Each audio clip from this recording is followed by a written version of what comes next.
तालिबान के नए गुरु चीन के साथ भी रिश्ते को लेकर अमेरिका की आलोचना होने लगी है। दरअसल जिस चीन के साथ पिछले 1.5 साल अमेरिका की तलवारें खिंची रहीं, अमेरिकी अदावत के चलते दुनिया भर के देशों ने ड्रैगन को दुश्मन बना लिया, उसी मुल्क के साथ अब अमेरिका रिश्ते सुधारने की कवायद कर रहा है। 7 महीने बाद यूएस प्रेसिडेंट बाइडेन और चीन के राष्ट्रपति शी जिनपिंग के बीच करीब 1.5 घंटे तक फोन पर बातचीत हुई। ये तस्वीरें इस बात की तस्दीक कर रही हैं कि सुपर पावर की जंग में टेंशन कितनी हाई है। दक्षिण चीन सागर को अमेरिका और चीन ने ब्लू बैटल ग्राउंड में तब्दील कर दिया है।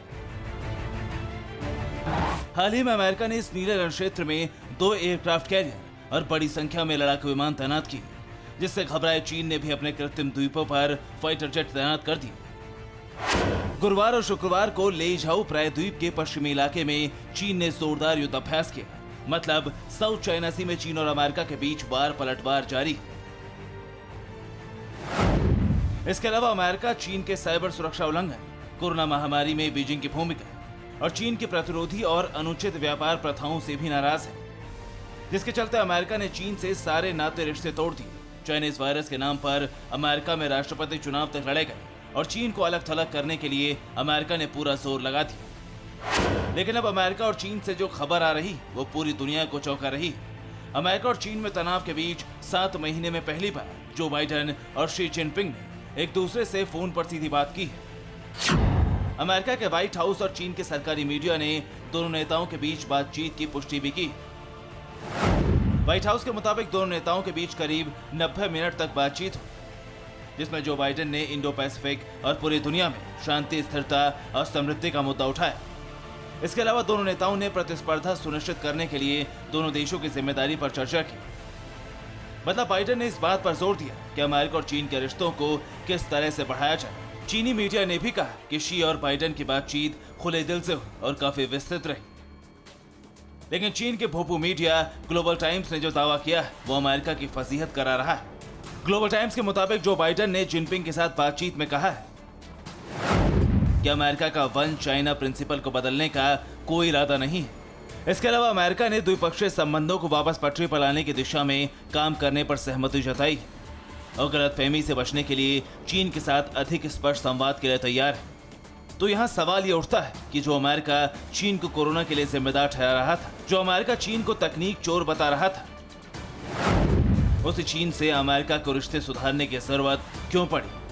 क्या चीन की ताकत के सामने अमेरिका खुद को कमजोर मानने लगा है? अमेरिका की इकोनॉमी अभी काफी बदहाल है, कमजोर चल रही है। कोरोना के बाद उसकी इकोनॉमी पर बहुत नकारात्मक असर पड़ा है। वहां की पॉपुलेशन के अंदर भी एक किस्म की मायूसी है, क्योंकि अभी इस समय अमेरिका बहुत बैकफुट पे है। पहले वो अपने आप को संभालेगा और उसके बाद में दुनिया के अंदर पुलिसिंग का रोल दोबारा इख्तियार करेगा। तो इसमें कोई दो राय नहीं, आज चीन उभरती हुई अर्थव्यवस्था है और चोरी की टेक्नोलॉजी के बूते ही सही आज बीजिंग सुपर पावर बनने की ओर बढ़ रहा है। इसकी तस्दीक द नेशनल इंटरेस्ट में प्रकाशित एक रिपोर्ट भी करती है। इस रिपोर्ट के मुताबिक दुनिया की अगली महाशक्ति बनने के लिए बीजिंग मुख्य रूप से आर्थिक, औद्योगिक और तकनीकी टारगेट का पीछा कर रहा है, जो चीन की इकोनॉमी और आईटी सेक्टर को लाभ प्रदान करेगा। चाहे वो F-35 या फिर F-22 जैसे अमेरिकी विमानों और मिसाइल प्रौद्योगिकी के ब्लूप्रिंट की चोरी क्यों ना हो, चीन इसके लिए जासूसी का सहारा ले रहा है। बताया जाता है कि चीन की इस चोरी से अमेरिका को प्रतिवर्ष 200 से 600 बिलियन डॉलर का नुकसान हो रहा है। यानी चीन का ये खुफिया अभियान अमेरिका की राष्ट्रीय सुरक्षा और आर्थिक समृद्धि के लिए एक गंभीर खतरा है। बावजूद इसके अगर अमेरिका चीन के खिलाफ सख्त रुख छोड़कर गुफ्तगू पर उतर आया है तो इसका संदेश साफ है। अमेरिका अगर चीन के आगे सरेंडर करने के मोड में आ चुका है तो आगे का वर्ल्ड ऑर्डर भी साफ है।